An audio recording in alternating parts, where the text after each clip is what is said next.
കപട പരിസ്ഥിതിവാദത്തിന്റെ പേരിൽ ഇനിയും ആളുകളെ കൊലയ്ക്ക് കൊടുക്കരുതെന്ന് ഇടുക്കി രൂപതാ മെത്രാൻ മാർ ജോൺ നെല്ലിക്കുന്നേൽ.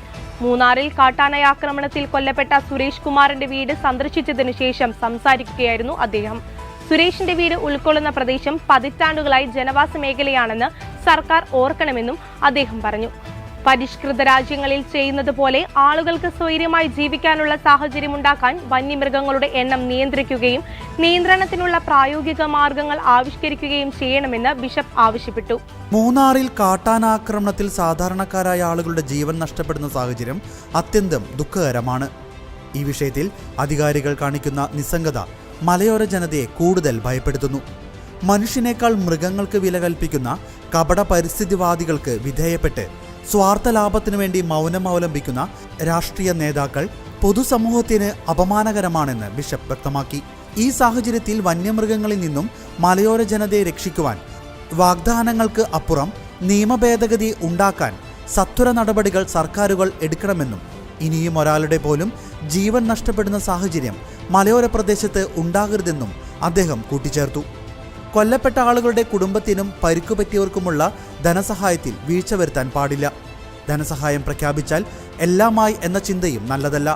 വന്യമൃഗങ്ങളുടെ ആക്രമണത്തിൽ തുടർച്ചയായ കൊലപാതകങ്ങൾ നടക്കുന്നത് ഉത്തരവാദിത്തപ്പെട്ടവർ ഗൗരവത്തോടെ കാണുന്നില്ല എന്നതിൻ്റെ അടയാളമാണെന്നും അദ്ദേഹം പറഞ്ഞു.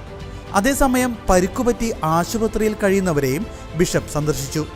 മൂന്നാറിലെയും പരിസര പ്രദേശത്തെയും ആളുകളുടെ ദുഃഖത്തോടും ആശങ്കകളോടുമൊപ്പം ഇടുക്കി രൂപതയും ഹൃദയപൂർവ്വം പങ്കുചേരുന്നതായി മാർ ജോൺ നെല്ലിക്കുന്നേൽ വ്യക്തമാക്കി. ഈ വിഷയത്തിൽ ശാശ്വതമായ പരിഹാരം ഉണ്ടാകുന്നില്ലെങ്കിൽ വരും നാളുകളിൽ ആളുകളുടെ ആശങ്കകളോട് ചേർന്ന് സമരമുഖത്തും സജീവമാകുമെന്ന് ബിഷപ്പ് ഓർമ്മിപ്പിച്ചു. Monsignor Abraham Purayattu, Monsignor Jose Karivelikkal, Father Jins Karakkattu, Father John Mundakkattu, Father Mathew Karottu Kocharakkal, Father Vincent Valiplackal, Father Joseph Thottiyil, Father George Pallivathukkal, Father Jubin Kayamkattil എന്നിവർ പിതാവിനൊപ്പം ഉണ്ടായിരുന്നു. കേരളത്തിൻ്റെ മലയോര മേഖലയും തോട്ടം മേഖലയും ഇന്ന് അഭിമുഖീകരിക്കുന്ന ഏറ്റവും വലിയ പ്രതിസന്ധി ഉപദ്രവകാരികളായ വന്യമൃഗങ്ങളിൽ നിന്നുള്ള ആക്രമണമാണ്. നമ്മളിപ്പോൾ ഇവിടെ നിൽക്കുന്നത് മൂന്നാറിൽ കന്നിമലയിൽ കഴിഞ്ഞ ദിവസം കാട്ടാനയുടെ ആക്രമണത്തിൽ കൊല്ലപ്പെട്ട സുരേഷ് കുമാറിൻ്റെ ഭവനത്തിലാണ്. വളരെ സങ്കടകരമായ കാര്യമാണ്. ഒരു ചെറിയ കുടുംബത്തിലെ ഭാര്യ, 2 മക്കൾ, അവരെ അനാഥരാക്കിക്കൊണ്ടാണ് സുരേഷ് കുമാറിൻ്റെ മരണം. യഥാർത്ഥത്തിൽ ഇതിൻ്റെ ഉത്തരവാദിത്തപ്പെട്ട ആളുകൾ ഇതിന് മറുപടി പറയുകയും ഈ വന്യമൃഗ ഭീഷണിയിൽ നിന്ന് ഈ നാട്ടിലെ ജനങ്ങളെ, ഈ തോട്ടം തൊഴിലാളികളെ സംരക്ഷിക്കുകയും ചെയ്യേണ്ട ഉത്തരവാദിത്വമുണ്ട്. വനം വകുപ്പ് ഇക്കാര്യത്തിൽ ഉണർന്ന് പ്രവർത്തിക്കേണ്ടതാണ്.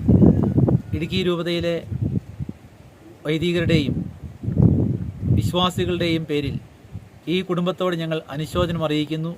അതോടൊപ്പം ഇപ്രകാരമുള്ള ദാരുണ സംഭവങ്ങൾ അടുത്തടുത്ത് അരങ്ങേറുന്നത് നമുക്കറിയാം. വയനാട്ടിൽ ഈ കഴിഞ്ഞ 2 ആഴ്ചയ്ക്കുള്ളിൽ 2 പേര് ഇങ്ങനെ കാട്ടാനയുടെ ആക്രമണത്തിൽ കൊല്ലപ്പെട്ടു. നമ്മുടെ ഈ ഇടുക്കി പ്രദേശത്ത് മൂന്നാറ്റിലും അതുപോലെ തന്നെ ചിന്നക്കനാൽ മേഖലയിലുമൊക്കെ എത്രയോ ആളുകളാണ് ഈ അടുത്ത കാലങ്ങളിൽ കൊല്ലപ്പെടുന്നത്.